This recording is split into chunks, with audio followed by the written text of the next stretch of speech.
C'est l'heure de vous informer, mesdames et messieurs. Bienvenue dans cette édition du journal. Tout de suite, les sommaires. La campagne de sensibilisation à la scolarisation des enfants se poursuit dans la province du Lualaba. Une initiative de la gouverneure Fifi Masuka. Cette fois-ci, c'était le tour des enfants en âge scolaire du quartier Ewabura dans la commune de Dilala, où l'autorité provinciale a exhorté les parents à inscrire massivement leurs enfants à l'école afin de garantir leur avenir. Toujours dans ce journal, nous parlerons de cet atelier de renforcement de capacité avec différentes communautés ciblées par le projet Favoriser la résilience a été organisé au secteur Luilou. Ces assises ont permis aux participants d'avoir les outils nécessaires sur la thématique liée au changement climatique, j'y arrive, l'adaptation aux écosystèmes. C'est tout pour le titre, dames et messieurs, place aux détails. Le président du Sénat, Jean-Michel Samaloukonde, a reçu en audience ce mercredi 27 août 2025 le ministre de Relations avec le Parlement, Guy Loando Mboyo, dans son cabinet de travail. Cette rencontre s'inscrit dans le cadre du renforcement de relations entre le pouvoir législatif et exécutif, la Chambre haute du Parlement également. Le but visé est d'assurer une meilleure coordination des actions législatives et gouvernementales. Reportage de Guillaume Amissi. Renforcement de la collaboration institutionnelle entre le Sénat et le gouvernement. Le président du Sénat, Jean-Michel Samaloukonde, a échangé avec le ministre des Relations avec le Parlement, Maître Guy Loando. Les échanges ont porté sur plusieurs points clés, a renseigné le ministre des Relations avec le Parlement, Guy Loando, au sortir de l'audience. La planification de l'agenda législatif pour les sessions parlementaires à venir, la nécessité d'une communication fluide entre les deux institutions et la mise en œuvre efficace des politiques publiques font partie des sujets traités. Surtout qu'il y a la rentrée parlementaire qui s'annonce le 15 septembre, conformément à l'article 126 de la Constitution. Il était donc opportun de venir échanger avec lui. D'abord, pour avoir ses conseils, pour que nous puissions réussir cette mission qui nous a été confiée par le chef de l'État à travers Madame la Première ministre, écouter ses recommandations. Qu'est-ce qu'il en pense, qu'est-ce qu'il attend du gouvernement, parce que notre rôle, c'est d'assurer le pont entre le gouvernement et le Parlement.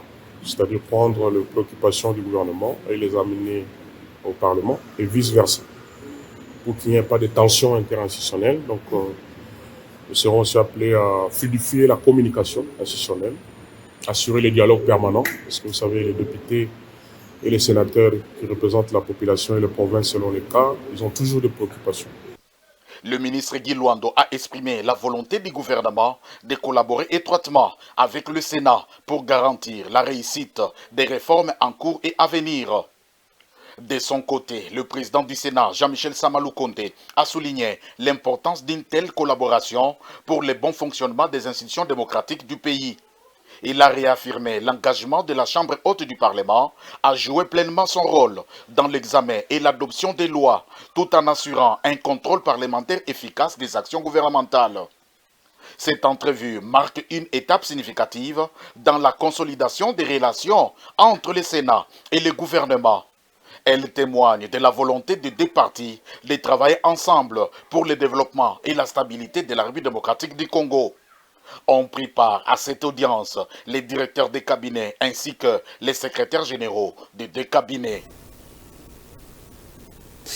Parlons éducation dans ce journal. La gouverneure du Lualaba, Fifi Masuka Saini, a poursuivi ce mercredi 27 août sa vaste campagne de sensibilisation à la scolarisation des enfants. L'autorité provinciale s'est rendue au quartier Ewabura, dans la commune de Dilala, où elle a exhorté les parents à inscrire massivement leurs enfants à l'école afin de garantir leur avenir.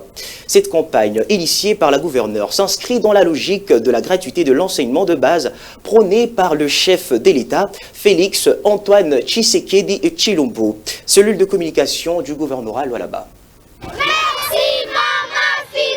C'est à l'école Saint-François du quartier Ewabura où la gouverneure du Lualaba, Fifi Masuka Saini, a relancé sa campagne de sensibilisation visant à augmenter significativement les taux de scolarité des enfants dans la périphérie de Kolwezi et ceux de l'arrière-province à l'approche de la rentrée scolaire. Accompagnés de leurs parents, ces enfants en âge de scolarité des quartiers Kanina et Ouabora et Golfe Istem sont venus écouter les messages de l'autorité provinciale sur les bien fondés des inscriptions pour inonder les écoles et bénéficier de la gratuité de l'enseignement prônée par le président de la République, Félix Antoine Tshisekedi Tshilombo. Ils ont reçu chacun séance tenante des fournitures scolaires de main de la gouverneure de province, un geste qui booste le moral des bénéficiaires et qui suscite l'envie de reprendre le chemin de l'école.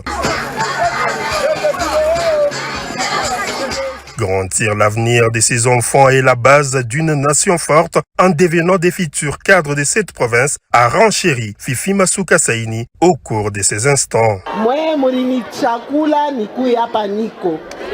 Naye mkubwa wa nchi Baba Felix Antoine Tshisekedi Tshilombo anasema masomo batoto bote na banamuke na banaume bende wapi? Fundisha batoto bote.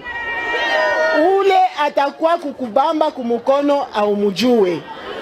Akwe mwanamuke, akwe mwanaume bote ni batoto. Mungu analetaka mtoto mwanaume, mtoto mwanamuke. Haina vile. Sipende kusikia sababu mtoto mwanamke nje anabakia kunyumba au mwanaume mumpeleke mukariere. Mutabapeleka? Ba mama tu nasikilizana. Baba tu nasikilizana. Très émus, les parents et les enfants ont manifesté leur reconnaissance à la gouverneure et au chef de l'État, Félix Antoine Tshisekedi Tshilombo. Un merci à notre président de la République démocratique du Congo. Je dis merci de l'œuvre que Madame la gouverneure vient de faire pourvu que tout enfant soit à l'école parce que l'avenir de demain, ce sont les enfants. Tunampigia mama merci kwa mapendo yake, anaonyesha vile ni mama mzazi na sie bazazi tunamsuteniri kwa vile anatupenda, anapenda na watoto yetu. Tunapenda shi batoto yetu bakuye sabire ye eko kumbele na mashiku. Mungu ambariki sana mama kwa kutupa watoto wabende kwa masomo endelee. Mungu ashimwache endelee sana katika kutenda mema ashichoke. En initiant cette campagne de sensibilisation, Fifi Masuka Saini veut promouvoir sa province dans les secteurs de l'éducation. Toujours dans l'actualité éducative, accompagnée de quelques ministres et membres de son cabinet, la gouverneure du Lualaba, Fifi Masuka Saini, a partagé ce mercredi 27 août un moment de communion avec les enfants de l'orphelinat Denise Nyakero Tshisekedi, en félicitant particulièrement l'orpheline Jemimon Kalula, ayant réussi à l'examen d'État avec 65%. Elle bénéficiera d'une bourse du gouvernement provincial pour poursuivre ses études universitaires à l'étranger. Une grande satisfaction pour Jemimon Kalula qui a remercié la gouverneure pour son engagement en faveur d'une éducation de qualité. Suivez.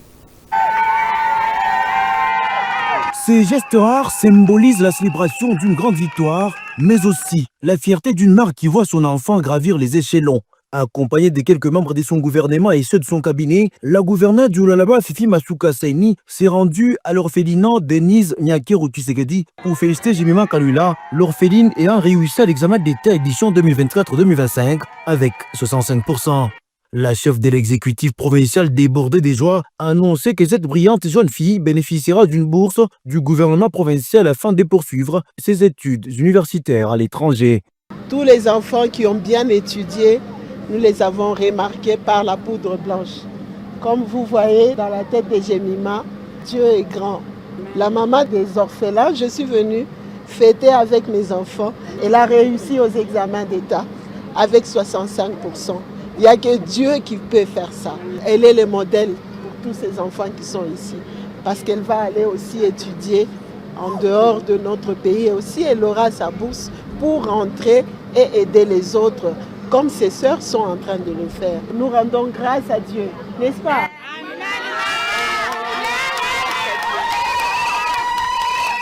Jemimon Kalula a exprimé sa profonde gratitude à l'autorité provinciale qui redonne les sourires aux plus vulnérables tout en leur assurant un avenir meilleur.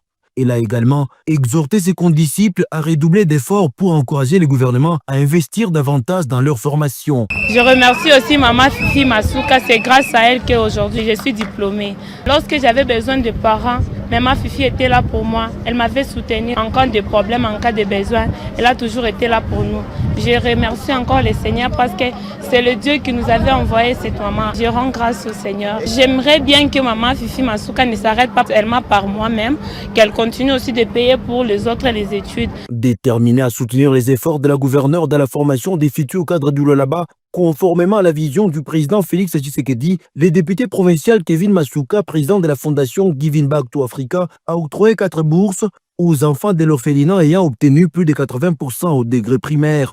Ces derniers poursuivront leur cursus à l'école française Suzanne Césaire. La gouverneure a pris tout son temps pour communier avec les enfants qu'elle porte dans son cœur. Vous nous regardez depuis le centre-ville, ce journal se poursuit. Il s'est tenu au secteur de Luilou un atelier de renforcement de capacité avec différentes communautés ciblées par le projet Favoriser la résilience. Ces assises ont permis aux participants d'avoir des outils nécessaires sur la thématique liée au changement climatique et l'adaptation aux écosystèmes. Une initiative coordonnée par Betty Kindo Katoke, chef du secteur de Luilou, qui a été représentée à cette séance de travail par Célestin Kassolomani et Castro Nguema, respectivement deuxième échevin chargé du développement et secrétaire administrative chargée du personnel. Cellule de communication de presse du secteur Luilou nous donne les détails. Proposer des solutions d'adaptation au changement climatique et renforcer la protection des forêts dans les communautés minières, telle est la raison d'être de l'atelier tenu dans le secteur des Luilou dans le cadre du projet Favoriser la résilience.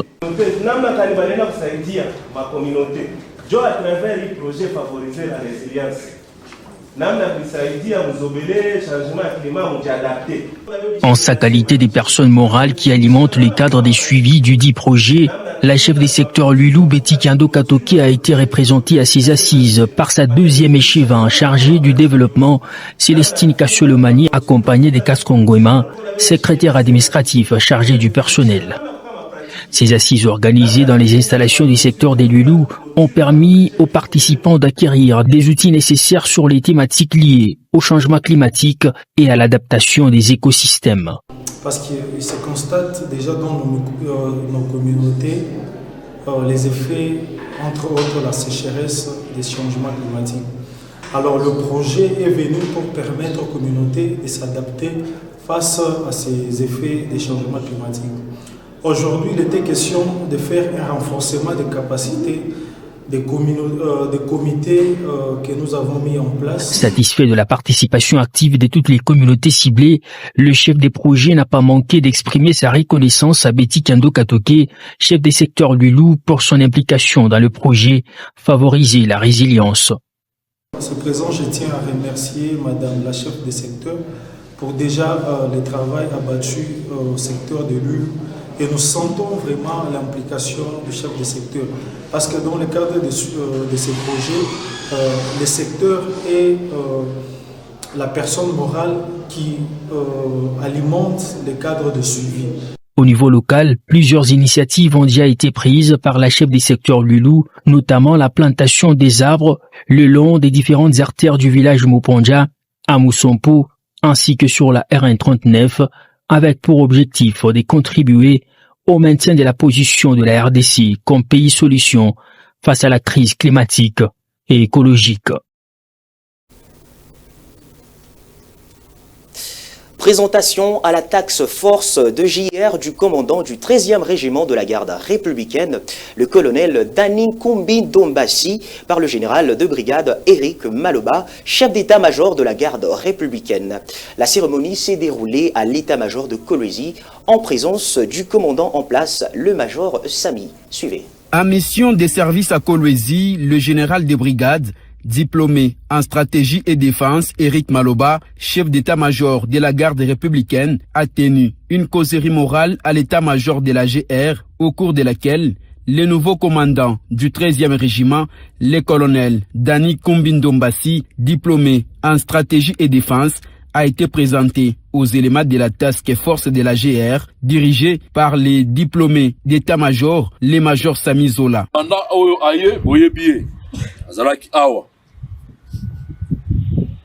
Asalaki musala malamu mandaga républicaine aluki nani na kotinda na Grand Katanga, ça veut dire que azalaka na challenger te, azalaki na mutu oyo ako challenger te. Il était le seul oyo a réunira ba critères nyonso de sali que commandant a décidé to tinda kaka ya kende kuna azonga kaka kuna. Le commandant a décidé, nous sommes ici, colonel Dani Kumbi Dombasi. Le général de brigade, chef d'état-major de la GR, a également adressé un message fort à ces hommes en uniforme, réaffirmant leur attachement au président de la République, chef de l'État, Félix-Antoine Tshisekedi Tshilombo, soulignant l'importance de la bonne collaboration avec les autres unités des forces armées et à ne pas céder aux manipulations politiciennes en vue de contribuer à l'instauration de la paix sur l'ensemble du territoire national. Soda, aussi au prêta serment, et sika na yo eza esika ya drapeau. Yo oko kende te soda, obandi ko kende kokota ba mutualité. Obandi ko kete ko sangana sima na butu boke ko sangana bobino biso toza soki banani tolingi to sala boye. Toko kangayo. Ça s'appelle la traîtrise. Toko kangayo. Soda azande soda ya mboka. Ndengo za wana ozande soda ya mboka. Toza na mboka moko Kombonango, République démocratique du Congo. Le général de brigade Éric Maloba et chef d'état-major de la GR a rappelé à toutes ces troupes de la garde républicaine basée à Kolwezi que la discipline doit les caractériser. Et pour finir, cap au Soudan où le gouvernement soudanais s'est réuni dans la capitale Khartoum. Une grande première depuis le début de la guerre en avril 2023. Une bonne nouvelle qui annonce l'inquiétude dans la capitale politique de ce pays. Les explications avec Africa News. C'est une grande première depuis le début de la guerre civile en avril 2023. Le gouvernement soudanais s'est réuni dans la capitale Khartoum.